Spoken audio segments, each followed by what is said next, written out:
আমায় ছিঁড়ে খাও হে শকুন।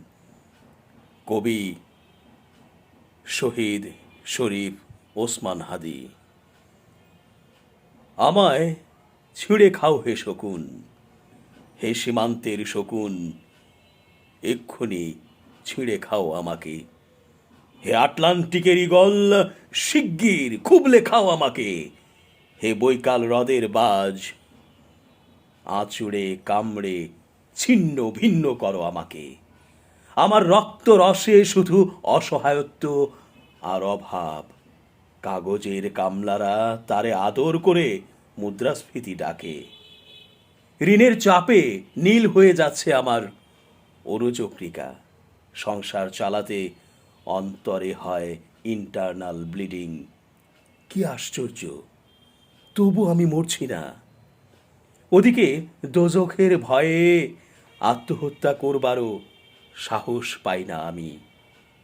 খোদাকে বললাম আমি মরতে চাই। তিনি বললেন, বেঁচে আছো কে বলল? সহস্রাব্দ উন্নয়নের সাক্ষী হিসেবে রাজা তোমাকে মমি করে রেখেছেন। বাজারে দীর্ঘশ্বাস ফেললে নাকি রাজ্যের ভীষণ বদনাম হয়।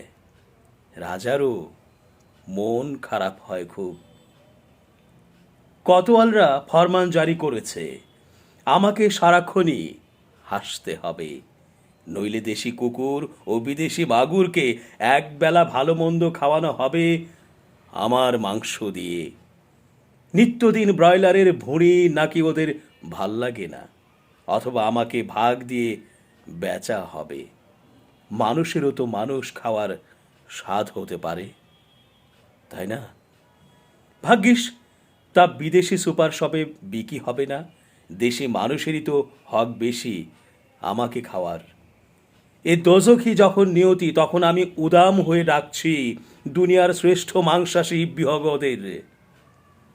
হে গল, চিল ও ভয়ঙ্কর বাজেরা, হে সাম্রাজ্যবাদী সাহসী শকুনিরা, তোমরা F-35 মতো, MiG-29 মতো দল বেঁধে হামলে পড়ো আমার বুকে।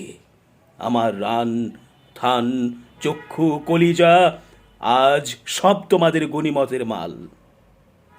দেশি শুয়োর খুবলে খাওয়ার আগেই আমায় ইচ্ছে মতো ছিঁড়ে খাও তোমরা। দোহাই, শুধু মস্তিষ্কটা খেও না আমার, তাহলে শীঘ্রই দাস হয়ে যাবে তোমরাও।